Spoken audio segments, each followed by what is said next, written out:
What's up, y'all? Welcome back to the AstraVision show. My name's Malik Harris. My name's Makatochi. And this is where you come to Vibe with the Tribe. So today we are jumping into brand new video game content in general, brand new IP, the complete lore of Minecraft. Woo! This is a very big video for us. I'm not going to talk too much about it, but we are starting this whole big Minecraft project. For those of you who are new, we don't just like react to everything blindlessly. We do, or react to everything blindly. Yeah, that's what I was trying to say. We have a bunch of different content. We actually make our own stories. Actually, this is a original story if you want to check it out. Look at that. Ooh-wee! No, we have a bunch of different original content. We actually have a whole connected universe. In that universe, we have 3 separate galaxies. We have a superhero galaxy, a fantasy galaxy, a sci-fi galaxy, all connected by this intergalactic space force. It's supposed to keep all the characters separate, but you will have characters that cross over and escape into different worlds, and creates a bunch of interesting, crazy storylines. So with that, we like to dive into worlds like this, take content, concepts, character arcs, and things like that, and figure out ways to improve our own connected universe. So with that being said, we've been recommended this video by a few different people. The Game Theorist, what's the guy's name? Matt, I think? Matt Pat. Matt Pat? Yeah. Yeah, we've heard a lot. So let's jump into this video, and then I think we can talk about more of the things that we have planned for like the Minecraft universe and all that stuff. If you guys are fans of Minecraft, definitely comment down below, let us know. Since this is a new space, if this is something you guys are not that interested in, we'll go do other stuff. You know, we do a lot of Warhammer, League of Legends, and stuff like that already. We have been for over the past year. So yeah, let's jump into this and then see, because I have no idea.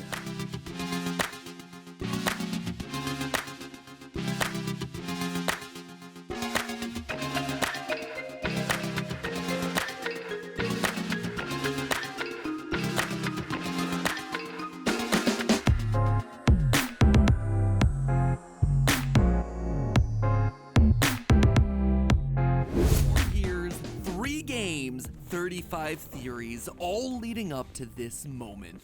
Hold on, haven't we done this intro before? That was for FNAF. This is Minecraft. It's totally different. Oh. Thanks. Yeah, if this goes good, we'll definitely react to more of his videos. Oh, this is already looking dope. Dreamcast. Oh man, classics. Zelda. Support. Hey. Hello, Internet! Welcome to Game Theory, the show that's been building Minecraft's lore one block at a time. You know, for as much attention as FNAF gets on the channel, it's easy to overlook what we've done for other game franchises. 46 Mario theories, 31 Pokemon theories, 3 Hello Neighbor theories, which doesn't seem like a whole lot, but let's be honest with ourselves, it's probably too many. But of them all, I would say that our Minecraft series is probably the most important. 35 episodes in total, and it's a pretty impressive collection. Can you punch a tree to death? What's a creeper? Is the overworld a sphere or a cube? But I think our biggest contribution to this franchise has to be figuring out the... Oh, that's about to get me thinking. That's a crazy one. We're probably going to have to... Man, I'm excited to jump into all this Minecraft lore. Yeah, because I feel like there's so much of it. This game's been around for so fucking long. Since like, what, 2009? Yeah, definitely. Yeah, way back then. Yeah, craziness. And they were giving it away for free. Like, they are downloading it for free still. No, I think you have to pay for most of them, unless you have like Xbox Game Pass or something like that. Yeah, they charge. It came a long way. And we do plan on building a server that's based around our fantasy world. That's why I was talking about that earlier. So we're also kind of getting information so that way we can build like, you know, the best Minecraft server that we can. More will come on that later though. We'll talk about that at the end of the video. You just gotta wait and watch it at the end. There was an actual story hidden inside this seemingly storyless game. For as long as Minecraft had been around, and for as many videos existed about the topic, we were able to crack into something that no one had noticed before. That the placement of the blocks, the treasures hidden inside of chests, the spawn locations, the item drops, all of them told a story. And so, over the next 4 years, we chipped away at that story, bit by bit, mob by mob. The Enderman, the Drowned, the Wither, the Warden. And over the years, a story came into focus. A story of an ancient civilization's rise and their tragic fall. A tale of hubris and excess. A tale that serves as a warning to us, the player, out here in the real world. Except there is just one problem. 35 theories, it's a lot to keep track of. And just like we often see with FNAF, I started seeing a number of comments over in the subreddit begging me to set the record straight. To make one up-to-date definitive resource compiling all of our theories into one coherent location. So I put all these theories onto the crafting table and enchanted them with efficiency 5 to turn those 35 theories into this one easy to digest 25, 30 minute-ish video. Not exactly sure where it's gonna land. Anyway, we'd best gulp down that potion of swiftness if we want to get through all of this. Okay, you ready? Well, not quite, because before we get to all that, I just wanted to quickly tell you that the FNAF Theoryware line is officially back for a limited time. So if you missed out on it last time, don't let this one pass you by. Head on over to theoryware.com now and grab them before they're really gone forever. Okay, now we're ready to build up on that Minecraft lore. Let's go. Cultural inclusion. Our story begins with Minecraft Legends, a game that only came out in April of last year, but gave us a lot of lore to chew on. Oh, the yeah, that overworld's was in the danger. third The person. piglins have Yeah, that's the one I seen. Like if you go into the Steam store, they have like Minecraft Legends stuff. But they don't have the actual Minecraft game. So even getting it on Steam Deck, like I couldn't download it on there. I had to go a whole like back way and stuff like that. So we also haven't seen the. You haven't seen the movie, have you? I've not seen the movie. Yeah, we haven't seen the movie, so we'll probably end up going to go watch that. I mean, yeah, we'll probably watch it, whether it's good or bad, and just be the judge of that, as well as a bunch of other Minecraft stuff. So this is definitely the beginning of a journey.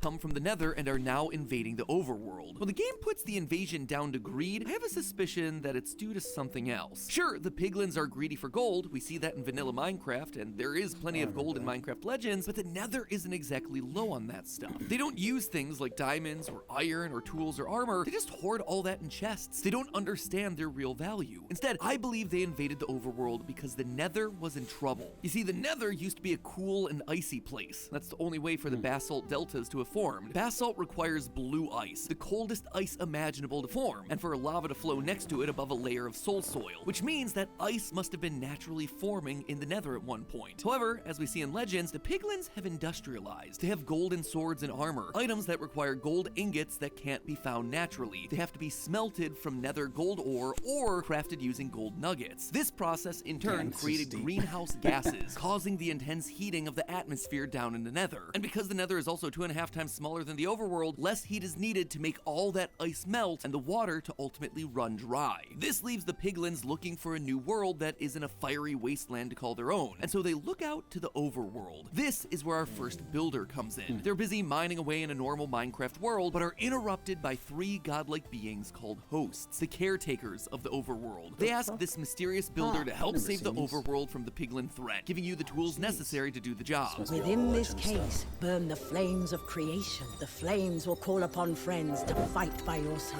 This is the banner of courage. Raise it high, and this world will rise to That your would aid. never With the guess right that melodies voice. from this loot, the LAs will gather your resources. Keep them safe voices for sound like and they should be build switched. whatever you need. Thanks to the Allay and the hosts, this mysterious builder stops the piglin invasion and peace is restored to the overworld. All that remains of the conflict are broken nether portals scattered throughout the overworld, but it's still a bittersweet ending. The mobs that helped win the battle now have a taste for fighting. What's happening? How did they learn to fight? By watching our hero. This is what turns them into the violent mobs that we know in vanilla Minecraft. Even the villagers weren't immune to this effect. After being given the tools to fight, a group of them would continue to have anger within them once the war's over. They were dubbed the Illagers, and their existence proved that what was meant to be a time of peace was actually cursed by the knowledge of violence and war. That's deep. Thanks I to the know. builder and That's their real companions deep. bringing This peace, is the so hosts funny. decide it's time to leave. There are endless worlds. God, this nigga's eyes, bro. What?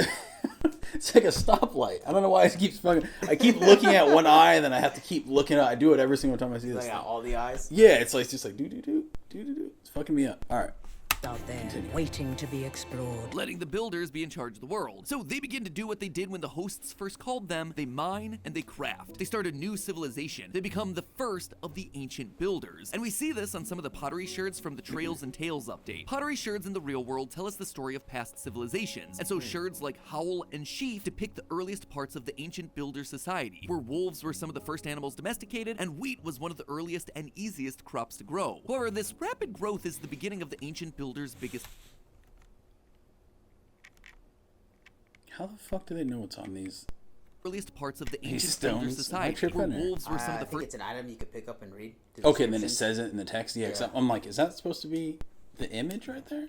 animals domesticated, and wheat was one of the I'm earliest getting a and little old, easiest though. crops to grow. I'm However, getting this that old rapid yet. growth is the beginning of the ancient builders' biggest problem: over-harvesting Alright, and Unc. depleting the world of its natural resources. They needed food, and so they hunted the creatures from Minecraft legends like the regal tiger and Big Beak into extinction, completely destroying their habitat so they could build this new society. The same goes for resources like diamond, copper, and coal. At first, these were just lying around on the surface of the overworld, Damn, but look at by this modern world. day, we're digging deep into the earth before finding just one block of diamond ore. This led to valuable resources becoming scarce and splitting the ancient builders into tribes based on their location and the natural resources around them. We see this in the sherds, which are scattered across different biomes, all depicting different resources and technologies. They become I hoarders of kinda their own see it. specific resource, and thus trade begins between the tribes. Even the villagers, who used to just simply give the builders their resources, they also got in on the trading action and are still doing it to this very day. As time goes on, the ancient builders continue in their worship of the hosts, the godlike beings that brought them there, building structures like the desert and jungle temples, all with unique designs to demonstrate their different resources and culture, much like we see out in the real world. But the Ocean Tribe decided to take it a step further. This tribe of fishermen that we learn about from the Angler Sherd built the massive ocean monuments, styled like a ziggurat, a structure that was used to connect the people to their gods. This was the ancient builders trying to reconnect with the hosts, hoping that they would maybe return and save them from this world that they created. They even built a replica of the Well of Fate atop the structure, made it out of the same prismarine, and placed an offering of gold at its core, the spoils of their victory against the piglins, all in the hope that it would bring the hosts back. What they don't realize, though, is that the real monster isn't other tribes, it's themselves. The fishermen continued to destroy the natural environment for resources, crafting and smelting tools and ore, causing pollution and eventually leading to massive flooding. They try desperately to protect their monuments, these temples that the hosts may one day return to, and so they fill these monuments with sponges, trying to hold back the rising water, but it's too much for them to handle. The water keeps rising, and they can't hold it back from filling the monuments. But they don't give up. Pottery sherds found in cold underwater ruins like Blade, Explorer, and Plenty reveal that this tribe was more than just fishermen, they were pirates. They would go from village to village trying to gather resources that they had squandered, which led to other tribes like the Desert Tribe fighting back. Mine and prize sherds found in the desert temples depict the tribe creating mine shafts, now needing to go deep underground to find the precious materials that were once so easy to find. So with pirates on the loose, looting and pillaging, they needed to find a way to protect their resources, and they found that protection with a creature that they once called an ally. We see their face chiseled into the sandstone walls of their temples, a creature with the ultimate defense system, the Creeper. The Desert Tribe booby-trapped their temples with TNT, similar to how real-world pyramids use traps to scare away thieves, though not quite as explosive. If anyone tried to take their valued possessions, the TNT would be their last fail-safe. No one was gonna mess with this tribe and get away with it. But the pirates were really only after one thing. Within the shipwrecks you find across the overworld, there are chests containing treasure maps.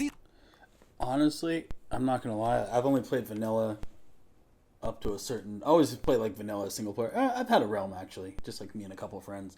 But we're usually just like creating. I haven't really adventured anything too crazy. I haven't found any like temple. I haven't played in a few years too though. So they could have added all these different dungeons and stuff within that time period.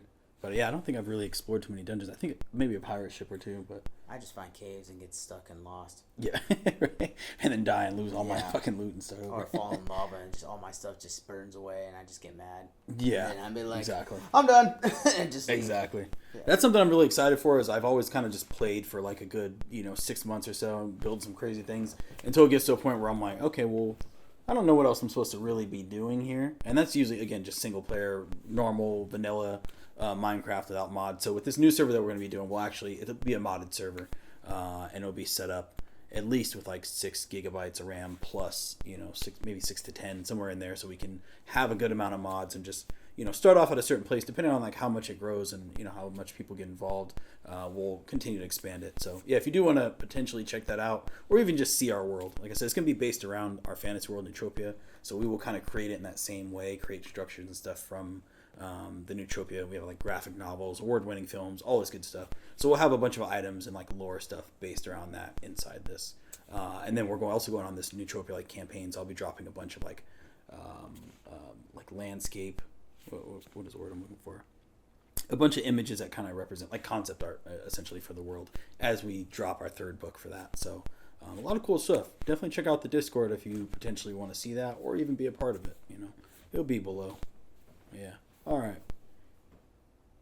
Let's do this. These maps can lead you to buried chests containing the Heart of the Sea. The Heart of the Sea, when crafted with 8 Nautilus shells, can create a conduit, an item capable of giving anyone in the area water-breathing, night vision, and haste. This was the Ocean Tribe's final hope of surviving the constantly rising water. And while the pirates looked for this treasure, the fishermen that stayed back home created the Guardians, machine bodyguards for their sacred temples as a last resort of protecting it. Given the state that we find the ocean monuments in vanilla Minecraft, we know that they weren't successful. The pirates didn't find the treasure in time, and so the fishermen left behind in the monuments become trapped in water and transformed into the drowned, still carrying Nautilus shells as well as tridents, ancient tools for fishing. They continue to stay by their monuments, never having their call for help answered by the hosts. All they have left are the Guardians, who still recognize their creators and don't attack. Sadly, the fishermen weren't the only tribe to be facing hardship. After seeing the devastation that the Ocean Tribe had caused to themselves in spite of their constant prayers, the Desert Tribe gave up on the hosts ever returning and took matters into their own hands. The desert temples depict the Ankh, a symbol of life. This is what the Desert Tribe dedicated their time and effort towards. Rather than waiting for the hosts to return, they wanted a way to preserve their lives and resurrect those who had already died. But how could they do that? Well, the builders were reminded of the spawners given to them by the hosts. These spawners could create mobs from nothing but stone and wood, but they required an energy source to fuel the flames of creation. And that fuel was lapis lazuli, and the only way they knew how to get it was from war, killing piglins. That's when the Desert Tribe realized something that ancient cultures in our own world used to believe, that lapis contains the souls of gods and monsters. This is what the ancient builders needed, and to get it, they needed to go to the home of the piglins to collect more of this magical stone. They needed to go to the Nether. Once the builders arrive in HE double hockey sticks, they set up a camp, knowing that this is going to be a long journey. There, they build the Nether fortresses to store the resources that they brought with them, like saddles, horse armor, diamonds, and iron. What was already a wasteland gets harvested by the builders. They destroy the piglin bastions, they kill the piglins within to use their souls in the lapis to create life of their own. But the plan doesn't quite work. The dead piglin souls don't turn into lapis as they did before. Why? Well, it's because the souls work differently in the Nether. Rather than forming into magical stones, they transfer into the ground, into the sand. As their comrades fall, their souls are sucked from their bodies into the ground to create soul sand. It's then that a new mob's created, the Wither Skeleton. Suddenly, the ancient builders are left fighting against the bodies of their own fallen warriors, without souls but still clinging on to their purpose, defending what they had once built themselves. The ancient builders had not only sucked the land dry of its natural resources, but they also accidentally created mobs that made the already deadly landscape even more dangerous. They do eventually return to the overworld, and they come bearing riches, blaze rods, netherwart, ghast tears, all containing magical properties. And so the builders begin to brew potions, depicting the achievement in the brewer sherds. The ancient builders were now able to surpass their physical abilities. Okay, I feel like this is about where the furthest I've gotten is going in the Nether, getting the blaze rods, coming up, creating, you know, different things. Magic and stuff like that. Yeah, I think this is about Abilities. They could be faster, they could resist lava, they could even regenerate themselves. The only thing they hadn't conquered yet was death itself. And so, equipped with soul sand and a bunch of wither skulls, they press on with their experiments. They combine the life-giving soul sand with the wither skeleton heads of their fallen comrades, carving its face into the red sandstone walls and depicting their worship to it on sherds. They could take care of themselves, and now armed with the knowledge to create life itself, they thought that they had finally done what the gods could not all those years ago: protect the overworld. As they placed the final head, there was a flash of light and a roar. The Wither was born. But despite their success, their hubris would ultimately be their downfall. The Wither was uncontrollable. It destroyed the cities that they'd created, leaving nothing in its wake. Not even the other tribes were safe. The destruction was like nothing ancient builders had ever seen before. And so they did the only thing that they could do. Is this something you guys do in this deep game, underground, where the Wither's blasts would meet more resistance from the stone and deep slate. But their persistence never wavered. They would have to find a way to fix this. They would be able to return to the overworld. They had to make this right, no matter the cost. Black dudes. Slender That's what I'm Man. thinking about, yeah. Black dudes. Once again, the ancient Big builders tall were black forced to dudes with start the over. Rebuild. purple eyes. Jesus Christ. Are they not black? Jesus, no, I don't think. I think they're just shadow demon creatures. I wouldn't say they're black dudes. Endermans. Yeah, Not man. Slenderman. Jesus Endermans. Christ. What? Inclusion, man. Building a civilization that we now know as the Ancient You guys City, thought a it went wide past the underground space that line. contains Let me know in the fragments of the comments. builders' past adventures. Items like soul We don't support lanterns and soul racism. portals are used to like the city, powered by the souls Or from I bigotry. don't support Enchant- racism We either. don't support bigotry. Calm down. You're making this big deal than it Sexism. should be, alright? Racism. Racism. I'm just kidding. I'm just kidding. This is like my brother. I've known him in 4th grade. all jokes here. If you guys are new, then He says that now, but then when we're off camera, he goes, "I can't believe you said that." I'm like, bro. Exactly. I'm gonna call our friends. Guess what Mackie said? Craziness. This son of a. I was getting no. Remember when? Sorry, side note. Remember when Derek was on the channel and we watched that League of Legends video and that one girl got hit? And then he was just like, "So you want equal rights, right?" The craziest shit. Why you gotta bring that? I gotta bring it up because it's the wildest shit. That was our first League of Legends video that ever. I gotta tell the story. That was the first League of Legends video that ever blew up. And like, obviously, we were kidding. He was in a happy relationship and stuff. His girl lived together. You know what I mean? Like, if anything, she's like controls. You know, don't tell him I said this. She's like kind of controlling the household. You know what I mean? But like, it's crazy because like in that moment, for some reason, that video blew up and it's at like over 200,000 almost, at like 197 or something like that. And then you got people from like different, like Israel and China and all this and stuff. Like, damn, that's how you think about women. It was crazy, bro. It's crazy shit. It's crazy shit. So now it's like I kind of have to jump on these moments. Items and potions of regeneration from their successful experiments of brewing can be found in the Sticking tests. to Despite it. the circumstances, the builders found happiness. They would dance in the streets with music from Disc 5 playing in the background. At least they would, until fate once again came banging on their door. A builder would go off mining some materials one day when they would hear something familiar, something that sends a bolt of fear through their bodies. The Wither had found them. He ran home to warn the others. The city sounds the sirens and soldiers begin to march. The ancient builders are preparing for war once again. The explosions grow louder and louder. The Wither is slowly blasting its way through their intricate cave system. Fortunately, they'd planned an escape route. In the center of the ancient city is a large circular structure. The smaller versions of these found within the game files call these small portal statues. And if these are in fact small portals, then the large one in the city center must be a real portal, a big one. Underneath the portal, redstone circuits are found. These were experiments using different kinds of power output to try and ignite the portal, but up to this point, nothing had worked. So instead, they decided to turn to the most powerful source of energy they knew of, souls. Directly underneath the portal are blocks of soul sand that are lit. As the Wither gets closer and closer, breaking through the final wall into the city, the portal finally ignites. But instead of celebration, there's nothing but stunned silence. Something is coming out of the portal. A horrifying creature with no eyes that lives off the power of souls, storing them in its chest cavity, the Warden. Now they're just left with the Godzilla vs. King Kong situation. Two powerful beings duking it out. And then the builders hear it. A cry that they never thought they'd hear. The death cry of the Wither.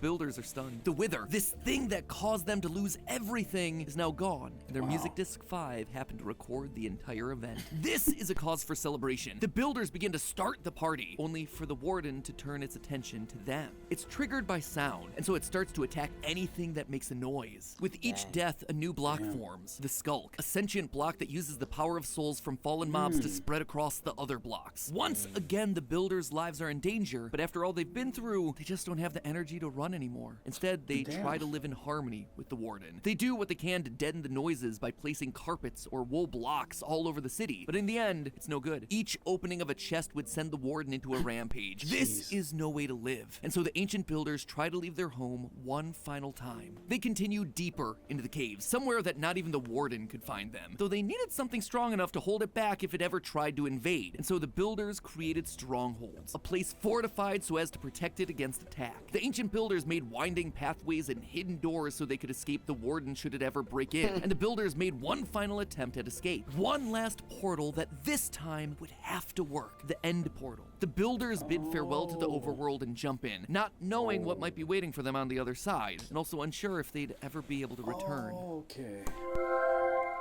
The end. Right there. Damn. I can't hear you. It's too dark. That's crazy. I can't hear you. It's too Right? dark. That title is insane. Okay. Pause really quick. We'll be back after a brief intermission.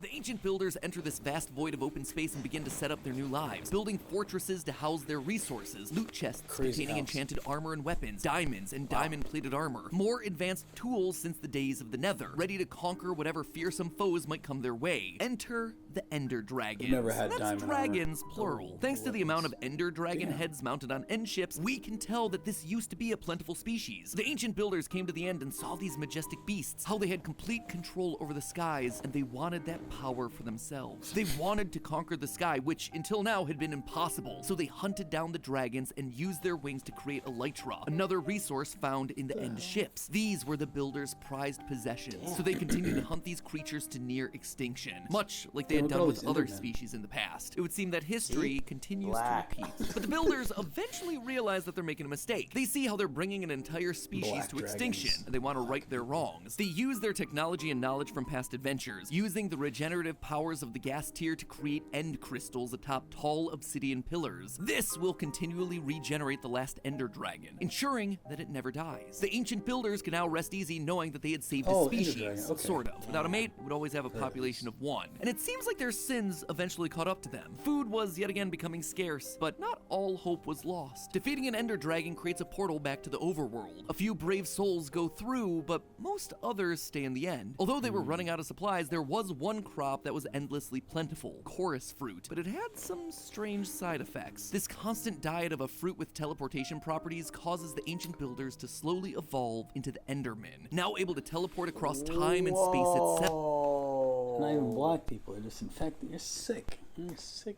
guy. But this comes at a cost. With this transformation, they slowly forget how to build, though they never truly forget how to pick up the blocks. And this is where the ancient builders spend the rest of their days, a race teleporting through time and space, picking up blocks, the remnants of a once great civilization brought down by their own pride. Damn. Meanwhile, the explorers who returned to the overworld reconnected with their old allies, the Illagers. It's here that they tell them stories of their adventures, tales of life-giving lapis, end portals, fierce beasts that they overcame. The Illagers revel at the ancient builders' resources, the elytra made from ender dragon wings, their portal technology, even though they don't quite understand it all. They worship the ways of the ancient builders, who would tell them stories and protect them from harm. And because they wanted to follow in their footsteps, they too began to experiment. The overworld was still a dangerous place. They needed ways to protect themselves, and so they created the Ravagers, terrifying beasts with even more terrifying origins. The Ravager was created from their fellow villagers. Their unibrow, their green eyes, the noses, even their voices remain after the transformation. Jeez. Homunculus? Fucking Full Metal Alchemist? Oh, That's man, crazy. that's insane. They've been watching too much anime, clearly. That wasn't the only thing that they did to these innocent captured villagers either. In the woodland mansions, large woolen heads of Illagers are found, and in the center of the head is a block of lapis lazuli. The Illagers knew that the ancient builders saw lapis as a magical resource, so they took it and injected it directly into the brains of villagers in the hopes of gaining its incredible power. And you know what? It worked. The Vindicators were born, with incredible speed, power, and eyes that changed from emerald green to lapis blue. This was the last straw for the villagers. According to the mob bestiary, these are the unspeakable acts that get the Illagers cast out from regular society. From here, they would form their own civilization, wandering into the dark forests and taking over the woodland mansions, continuing their pursuit to bring back the ancient builders, whatever the cost. They become what's known as a cargo cult, where a group of isolated indigenous people begin to imitate the practices and technology from more advanced societies, despite not understanding how the technology works. The Illagers would make structures like beds, maps, even end portals, but none of them work because they're only made out of wool. The Illagers don't understand the true nature of these items. But while those don't work, they are able to figure out the secret to new life, and they harness that power in the form of totems of undying. They use... So they couldn't figure out how, like, The blocks work. beds and shit worked, but they're like, yo, can make we can create a fucking a new human species. That's kind of wild. That is pretty wild. This is a lot of information, and I'm wondering, and again, this is for you, those of you who are new here, we always appreciate when everybody helps us with like intel, especially going into a whole new IP. When we first went in League of Legends, we didn't know the difference between the music videos and cinematic. I think a lot of people just still don't actually, but the difference between music videos and cinematics and fucking drops. worlds, anthems, and all these good things. We're figuring it all out, and we've came a long way since then. I'd say that we're like, almost like historians with when it comes to all that stuff. So Almost. we would like to get to the same point with Minecraft as well. So we can just build our realm to be our server to just be something that's actually like unique and very fruitful for everyone that's in it. So if you guys have any type of suggestions or any type of information as far as the lore or just how it applies to the game, definitely post it down below and let us know. It'll be a big help for us. It'll help a lot of other people as well. So this power to create the Vex, the Phantoms, and they even try to create a new human, a new race of ancient builder. They try to create Steve. Throughout the woodland mansions, there are stacks on stacks of blue, cyan, and light blue wool. These are the same colors that Steve and his ancient builder ancestors wore. This was going to be their final experiment, using these woolen blocks and their powers over life and death to become gods, to create their own race of ancient builders. Little did they know that the ancient builders did this exact same thing all those years ago. And sadly, history would repeat itself. After the dust settles, what stands in place of the wool isn't a new race of builders, but instead zombies. The overworld now has yet another dangerous mob to worry about. Present day.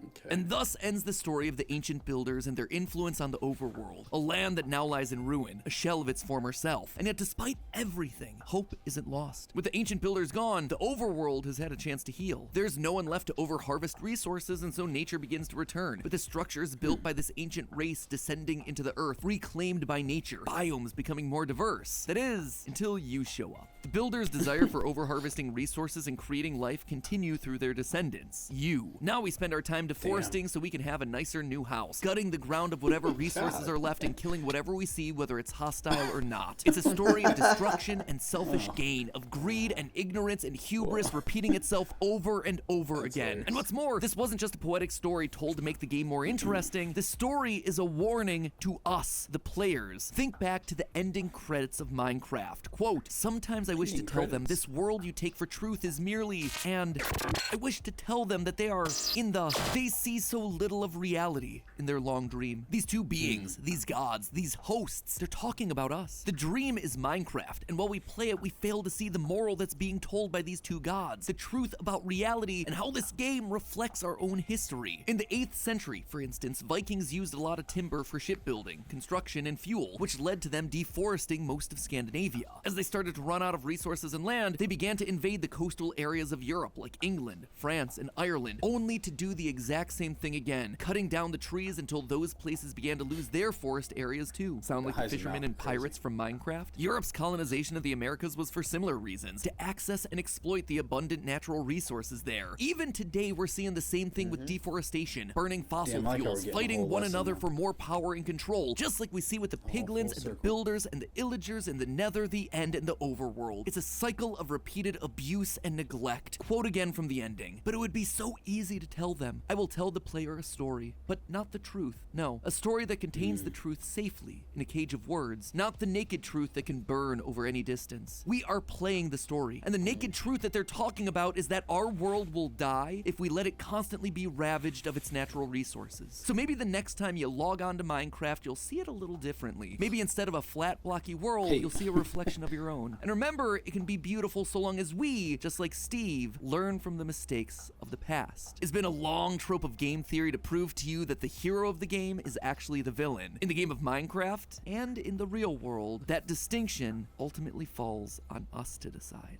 But hey, that's just a theory. A game theory. Thanks for watching. We're in your childhood since 2011. Damn, these are some good videos. I'm surprised I've never heard of this channel up until this point. Yeah, I feel like we're gonna get a lot of benefit. We do react to anime, comic book, geek culture stuff. And geek culture has like spun off into video games, especially as we had the Warhammer community. We started getting into like painting miniatures. We did a couple vlogs and stuff on that.